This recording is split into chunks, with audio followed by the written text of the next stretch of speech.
On the line, we have my nephew, who I did not know existed until a little over a year ago. Hello, nephew James.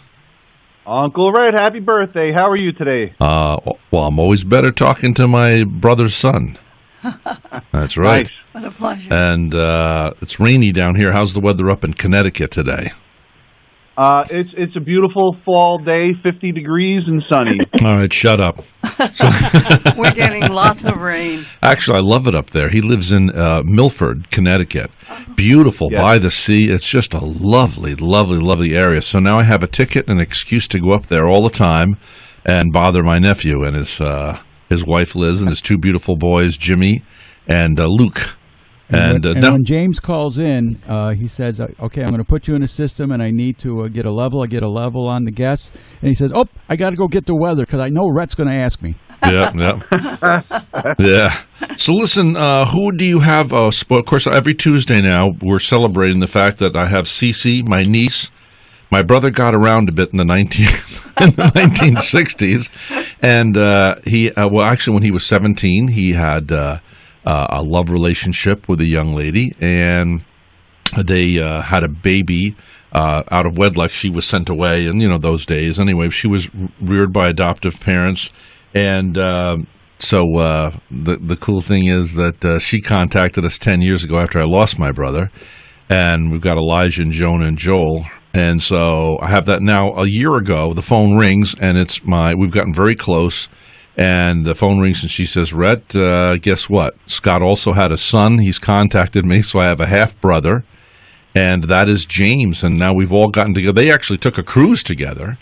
And so we're talking about adoption, and some of the things we discuss, ladies and gentlemen, will shock you because adoptees and adoptors they want some of the laws changed. The government gets in the way of people seeking out their personal history. Who in the hell does the government think they are to block people from getting their information? So that's what we're discussing. Who's your guest today, though, nephew James?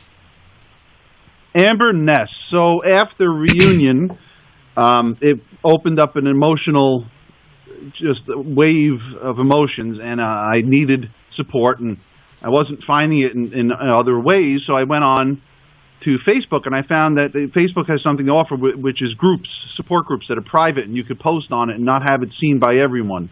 And one of the first ones I was in is Adoption Support Group Facing Realities, which is now just simply Adoption Facing Realities. Uh-huh. And Amber is an admin there, and we've had an amazing amount of conversations with fellow adoptees and birth mothers and some adoptive parents. And Amber donates a lot of her time to make sure that this group is running well. Good morning, Amber.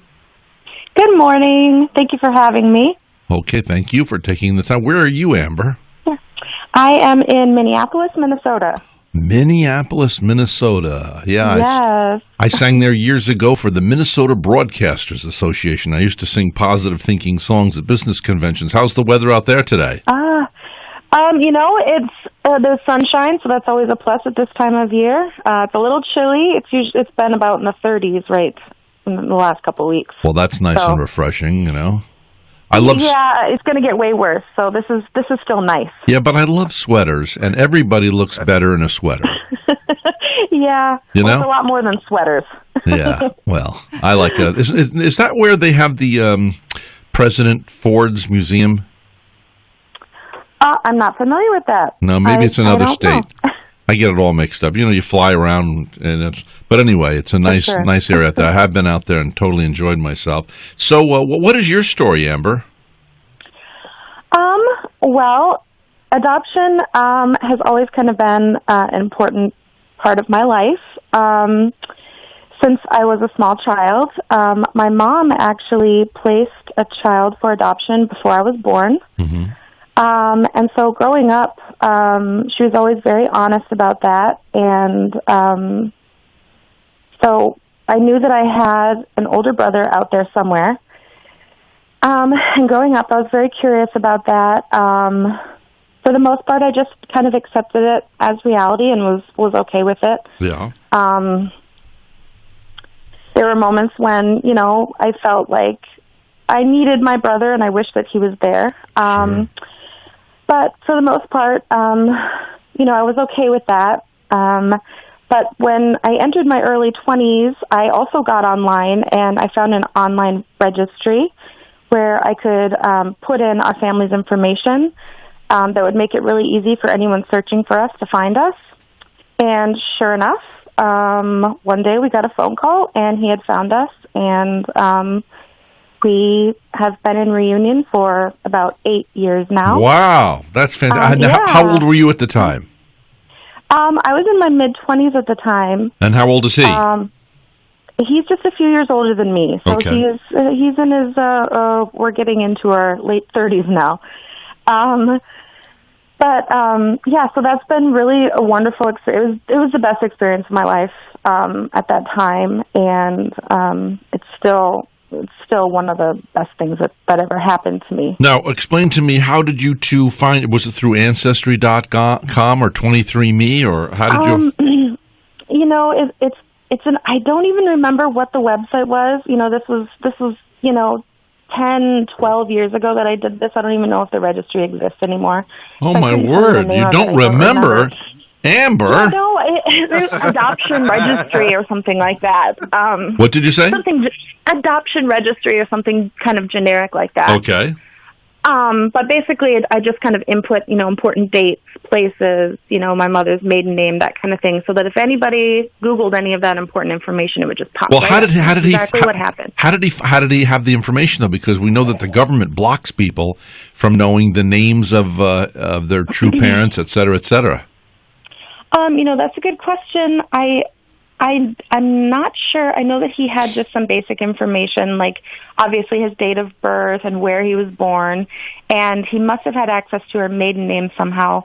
I think I don't want to get that wrong, but so he just did a Google search, and we came right up, and with a phone number, and so he was able to just make a direct call. Wow, that's So amazing. it's pretty amazing.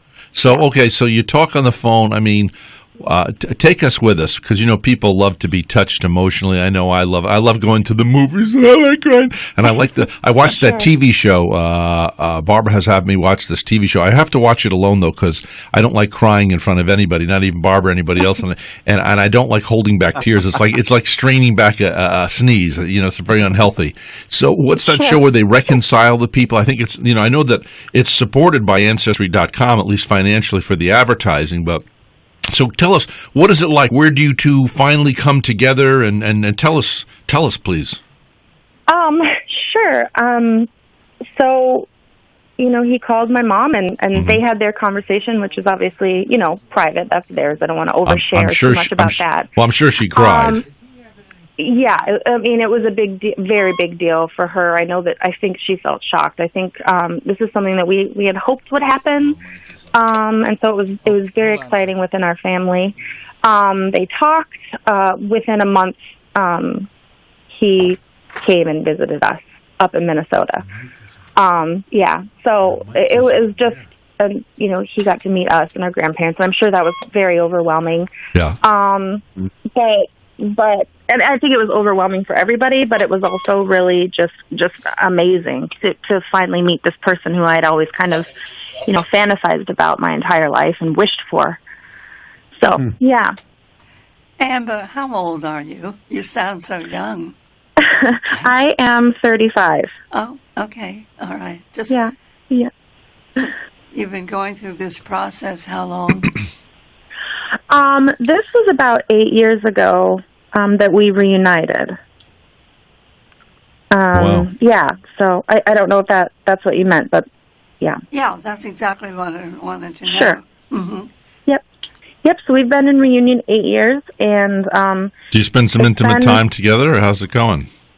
Yes, it's been relatively idyllic reunion, and I know that that's not the case for everybody. So we've been very fortunate. My only real complaint is that we do live, on the other side of the country, as often happens in these situations, and where does he live? That can make things down in Arizona.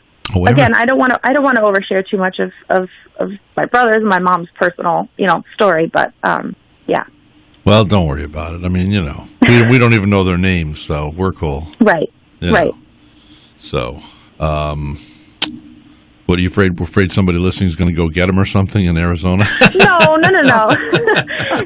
Hey, not at all. hey, Max. Hey, Max, I tell you what, let's go kidnap this guy right now. We got the goods on him. She's seeing her admin role, because in the group sometimes people divulge these really, really personal facts about their adopted children or something like that, and the admins have to step in and curb that. The who? The minions? The admins.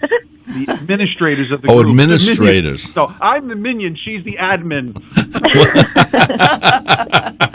Now, I don't even know what a minion is except that little cartoon character with the one eye. Is that what a minion is? I don't know. It sounded funny for you to say what I did. Yes, I'm a moderator of the group, and so a lot of times people tend to overshare other people's personal stories. And that's something that we need to be very careful not to do, especially as adoptive parents. We can get more into that, I'm sure. But so I am extremely careful about not wanting to overshare too much about my mom's personal story, my brother's personal story, my kid's mom personal story, that kind of thing. If that makes sense. Well, it is helpful to the listener because there are other people who are going through the same thing you're going through, so they can understand that they're not alone. Now, let me ask you this. Usually when my nephew brings somebody on, there's some sort of a contest or some sort of something that is inflammatory. Are you upset about anything? Do you want to see changes, or are you just what's the purpose of you being on, to tell us the story and that's it, or do you have something up your sleeve? Sure. Well, I think that the main thing for me and my goal of being an administrator in this group, a co-administrator, is that for decades the narrative surrounding adoption has been dominated and controlled by adoptive parents and the industry, and they've kind of controlled the narrative and made sure that most of the stories that we hear and most of the information that we hear is very kind of rosy, the adoption is beautiful type thing. And when in reality, what we're learning from listening to adoptees and first or birth parents is that adoption comes with a great deal of trauma for child and mother. And so my goal in being in this group is to help offer a place for adoptees and first parents to come on to Facebook, to this group, and garner support, talk about their stories without being silenced, without being told that they're just bitter or just had a bad experience, which is very common. And one of my goals is to help adoptive parents kind of hold their hands. It's okay, this is going to be okay, but what we need to be doing right now is listening. We need to be listening to adult adoptees because they are our children all grown up. We need to listen to first parents because they are our children's parents and their family, and we need to understand what they experience so that we can be better adoptive parents. So that's kind of my key role in this support group, if that makes sense. Mm-hmm. Yeah. James? Yeah. Yeah, that's great. I mean, absolutely. Talk a little more, James. Well, what she said is spot on, and they do a very good job of this in this group, and it's they call it facing realities. It's adoption facing realities, and you'll get a lot of adoptive parents come in there, and they think that adoption is just this blessing, this wonderful thing, and they've drank all the Kool-Aid, but then they come into the group, and then they start hearing from adoptees and natural mothers and they're hit with a dose of reality, and it's hard for some people. They can't take it. They leave. Some of them leave. They just cannot process this. They cannot comprehend. And it's a shame, because if they stay in there and they learn and they open their mind, they'll actually be doing a justice and a service to their adopted children. Like Amber is very open-minded about the whole concept of this adoption, and she realizes and acknowledges it. I don't think we've talked about the fact that Amber is an adopted mom herself. How many adopted children do you have, Amber? have 2 children. Wow. Yes. Yep, they're both adopted, and that's one of the other reasons this is so important to me is that I want to learn how to best support and listen to my own children, so that if at some point they come to me having some of these feelings that other adoptees have, that I'll be prepared to be able to actually just support and listen without feeling defensive, getting my feelings hurt. Yeah. Well, I was, it's something that I'm thinking, sitting here I am live on the radio, and I realized, I was adopted. I was legally adopted when my father, he was an attorney at law, graduated Syracuse, had a thriving practice, and at the age of 30 or 31 or 29, I'm not exactly sure which it was, but James, you probably know how old was he when he died? Because you have all that paperwork. I don't remember the exact age. I'm sorry. But so then my mother, this guy came along, VP IBM, lots of dough. He says, marry me. She says, I don't love you. And he says, well, you'll learn to love me, but your boys need a father, et cetera, et cetera. So he took, we sold the house and moved into his house, and they got married. And then my brother and I were adopted by this guy named McClendon. Now, I went back to my original name, and they were only married for 6 years, and you think that's a very short time, and as adults it is. For me, it was a lifetime. That's my formative years. So from 6 to 12, I knew this guy who I think attempted to be a decent father, but he was also, a working alcoholic. In other words, he'd work all day and he'd do his job, but then every night he'd come home, he drank, and then he drank till his face turned red, and then he'd come in, and I had to make my own dinners. I had to be my own adult, and that's why I knew every Swanson TV dinner that existed, and I could tell you everything that came with every dinner. And I'd sit in there in the den watching TV until he came in and started screaming at me that I'd be frigid there, totally frozen in fear, as he was very abusive with his, I guess he needed somebody to pick on, so he would pick on me. And he told me that my mouth was going to get me in trouble one day. My mouth was going to get me in trouble. Your mouth's going to get you in trouble. I don't know what was with this guy, but anyway, so I carried that with me every day of my life till I was 55, till I went to see a friend of mine, Jerry Lamoth, in town here, who was a counselor, and he said, Oh, is that the same mouth that got you a home on the water? Is that the same mouth that got you a radio show? Is that the same mouth that got you before presidents of the United States? Is that the same mouth that got you to Garth Brooks? Is that the same? And you know what? That curse was gone in an instant, just like as if he took a pin and popped the balloon. It's never haunted me again because Jerry was right, But there's a lot of us out there who have been, abused vocally. And sometimes I think vocal abuse can be worse than physical abuse. A broken bone can heal, but there's people out there limping around. It's just like I heard there's a local church. I'm very devastated this week because a pastor told me this story, that there's a local church, and I happen to be a believer in Jesus. I came to believer when I was 29, a miraculous encounter with him. But anyway, but that doesn't mean Jesus didn't come he didn't want to make religious people. He wanted to have a relationship, and he talked about love. Well, apparently this lesbian girl came forward at a church service right here in Vero Beach, Florida, went forward, and a lay minister comes up to her, and she's coming forward to receive Jesus. She's opened her heart. She's going to kneel down and accept Jesus as her Savior, and he says, I just want you to know at this point, you're on your way to hell. That's what I was told. She gets up, she leaves, and now she will not only not go to that church, she won't go to any church. And my friend who's a minister is trying to attempt to show her the love of Christ, because that's what it's supposed to be, not the letter of the law, but love. But anyway, these are the things that, humans, what can I say,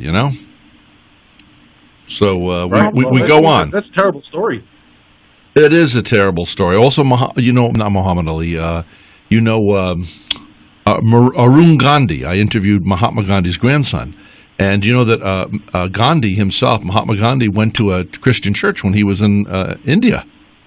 And they wouldn't let him in because he didn't have the proper attire. He said, well, I would have been open to becoming a Christian, but they turned me away. And I think about that during the holidays, Thanksgiving, Christmas. Well, how would you treat someone who was coming to your house for the holidays if you knew they were Jesus? And you know what? They are Jesus, because Jesus is in everybody. Love is in everybody. We need to treat each other with kindness, forgiveness, and love first and foremost. And if you ain't got that, you ain't got nothing in my book. You know? Right? Biblical, Bill? If I have not love, I am nothing. Yeah. And whether I get, even if I give my body to be burned and have not love, Yeah. it profits me nothing. I think about James chapter 2, and you pay attention to the one wearing the fine clothes, and say to him, you sit here in a good place, and say to the poor man, you stand there, or sit here at my footstool. Have you not shown partiality among yourselves, and become judges with evil thoughts? Yes, yes. And Jesus himself said, if you say you love the Father whom you have not seen, and don't love the brother whom you have seen, ye are a liar, and no truth dwelleth in you. Okay, that's new for somebody out there listening. Maybe James hasn't heard it. I don't know. He said, if you say you love the Father whom you have not seen, oh, I love God, but you don't love the person you have seen, then you're a liar. And you don't have truth. You don't have the truth of God in you. You can't love your fellow human. So God is, remember that song by what's her name? God is watching us. God is watching. He is what? He's checking you out how you treat each other. Don't give me your crap, saith the Lord, up in heaven. Don't give me your dung telling me you love me by dressing up in robes or ties and jackets on Sunday, and then you turn me away at your door and you don't love me? I never knew you. We got to take a break, then we're going to come back. I'm talking with my nephew, who I didn't know existed. He's 47 years of age. He has two beautiful sons, James and Luke. And they live up on his wife, Liz, and they live up in Connecticut. And I'm the mayor of the Airways. And we'll be back. We're also talking with Amber Ness, and we'll continue this.